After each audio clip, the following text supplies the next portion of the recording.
इस खबर के प्रायोजक है फैमिली हॉस्पिटल, आपके भरोसे का हॉस्पिटल, जहां आपको मिलेगी सभी प्रकार के इलाज की सुविधा, महिला एवं बच्चों के इलाज की भी सुविधा और सभी प्रकार के ऑपरेशन की सुविधा, वो भी सबसे कम दामों में। गरीबों के लिए विशेष छूट। प्रथम ब्रांच चांदपुर रोड, दूसरी branch Islamabad Bulandshahr. Proprietor doctor Zaheer Ahmad. Yogi ji से मेरी गुजारिश है, हनीफ ने, आजू ने, इन्होंने मेरे साथ में 80 साल पुरानी मेरी 3 पीढ़ी चल रही है। मेरी पुराना पुस्तक मकान है मेरा, इन्होंने मिलकर षड्यंत्र से मेरा मकान आधा बंद करवा दिया उससे, हनीफ से, और मेरा सारा पैसा ले लिया। मुझे आधा आपके मकान को आधा हनीफ ने बेनाम करा, आधा आपने किया? आधा हनीफ ने करा, आधा मुझसे करवा लिया। मकान भी छीन लिया, पैसा भी छीन लिया।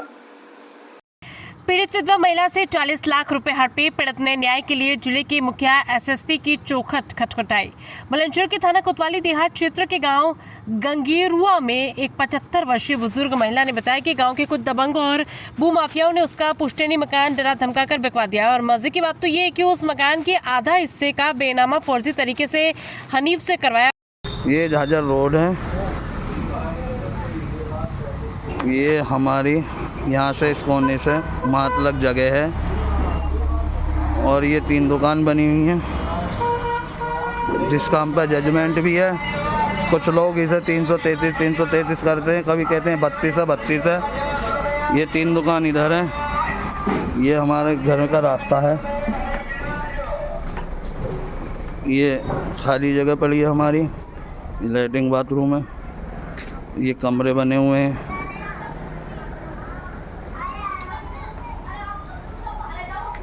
ये कमरे हैं, एक कमरा ये है, ये किचन है,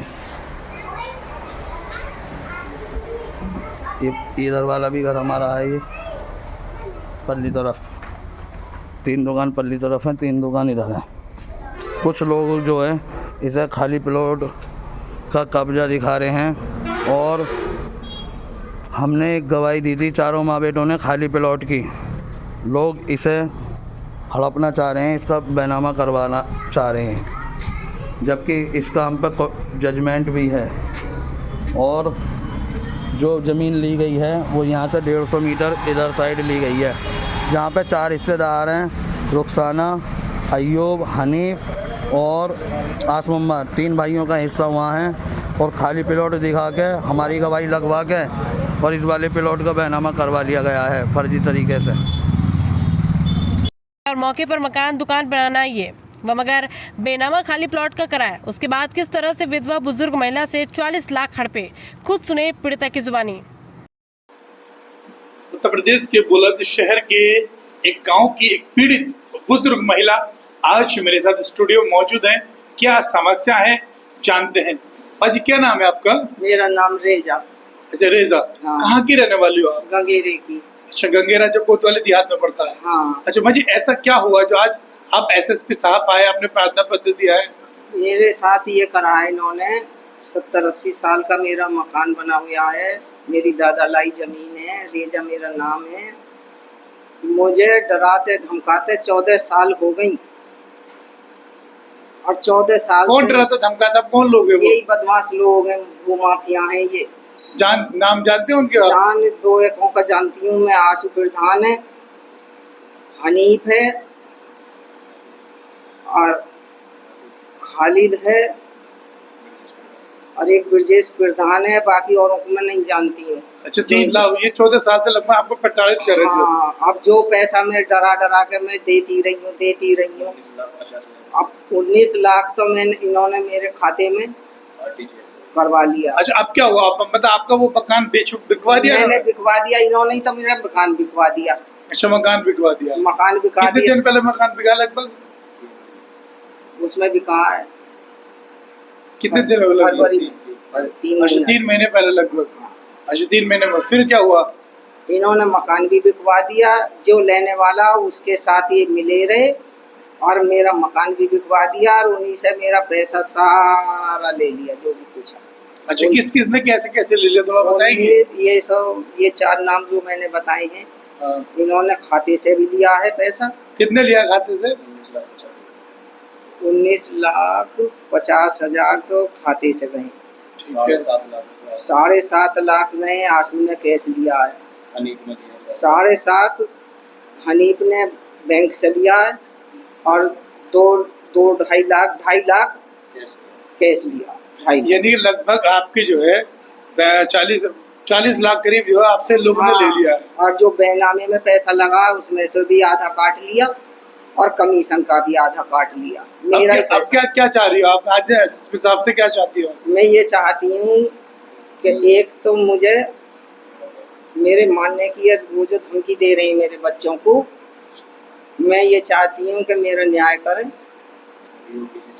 और मैं इनसे योगी जी से कहूँगी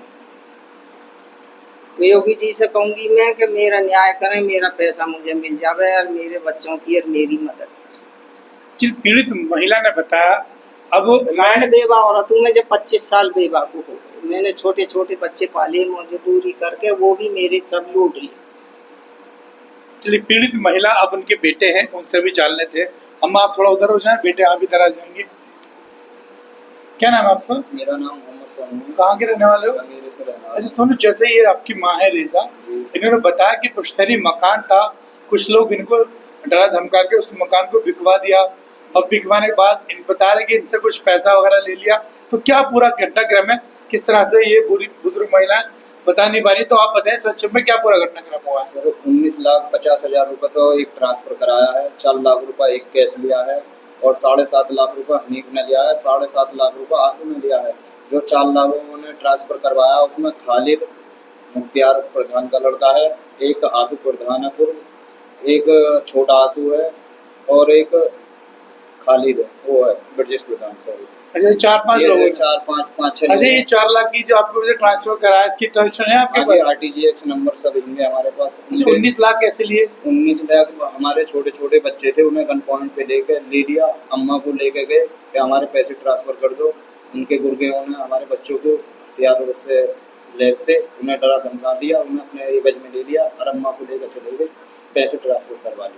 अच्छा 19,50,000 भी ट्रांसफर करें, 4 लाख भी, और आपने बताया कि 7.5 लाख 2 बार 7.5 वो किस तरह से लिए? वो 7.5 लाख रुपए आंसू ने कैश लिए हैं, 7.5 लाख रुपए हनीफ ने ट्रांसफर कराए हैं, बाकी के खालिद ने लिए हैं। जो 4-4.5 लाख रुपए वो खालिद ने लिए हैं। अच्छा आपने इसकी शिकायत पुलिस को नहीं दी? सब्जी की शिकायत करी, हमारी कोई सुनने वाला नहीं है। हम ये चाहते हैं कि योगी जी से हमें इंसाफ मिले और ये जितने भी लोग हैं सब पे गुंडा एक्ट, जिला बदर, गैंगस्टर, ये आपराधिक मामले दर्ज हैं। जो चौकी के लोग हैं वो इनसे मिले हुए हैं, इन पर कोई कार्रवाई नहीं करते हैं। अगर कोई इनके खिलाफ FIR कराता है तो ये उसके घर पहुंच जाते हैं अपने गुर्गों के साथ और हथियार लेकर क्या नाम है मारपीट करते हैं। माँ जी ने बताया कि ये लोग मुझे मारना चाहते हैं, मेरे पीछे षड्यंत्र रच रहे हैं, तो ये क्या है पूरा? सर ये पीछे लगे हुए हैं, हमें गाँव में किसी न किसी के हाथ खबर भिजवाते रहते हैं। कल भी कई गुर्गे आए थे इनके, जो धमकी दे के गए कि आप अपनी एप्लीकेशन वापसी ले लो, नहीं तो आपके तीनों बेटों को, आपके बच्चों को मार दिया जाएगा। योगी राज में जब गुंडे माफिया या तो जेल में या फिर परलोक सुधार गए, ऐसे में बुलंदशहर के थाना कोतवाली देहात में एक ऐसा मामला प्रकाश में आ रहा है। जैसे इस भाई ने बताया, उसकी बूढ़ी माँ ने बताया, ये लगभग 70-80 वर्षीय जो बूढ़ी माँ बता रही हैं कि इनके मकान पर लगभग कुछ लोगों की नियत थी और उन्होंने इनका मकान जैसे तैसे बिकवा दिया। माँ जी ने यह भी बताया कि लगभग 70-80 साल पुराना ये इनका पुश्तैनी मकान था। मकान बिकने के बाद फिर क्या खेला शुरू होता है, माँ जी बेटे ने बताया कि बच्चों को गन पॉइंट पे लिया जाता है और माँ जी से 19,50,000 रुपए ट्रांसफर RTGS कराई जाती है। उसके बाद अभी मामला थमा नहीं, 7.5 लाख रुपए एक और RTGS कराई जाती है। उसके साथ साथ 4 लाख रुपए और 4-5 लोगों में किया जाता है, 7.5 लाख रुपए कैश लिया जाता है। लगभग 38-40 लाख रुपए माँ जी से उन लोगों ने वसूल लिए। उसके बावजूद भी माँ जी बता रहे हैं कि वो लोग और भी पैसे की डिमांड कर रहे हैं, वरना पूरे परिवार को जान से मारने की धमकी दे रहे हैं। ऐसे में योगी राज में एसएसपी से न्याय की गुहार लगा दी ये बुजुर्ग महिला और उनका पुत्र। आखिर योगी राज में ये सब हो क्या रहा है कि कोतवाली देहात में इतना बड़ा मामला आ गया, इतना बड़ा मैटर चल रहा है कि एक पीड़ित महिला जो विधवा है वो महिला गर्दन की ठोकर खा रही है और उससे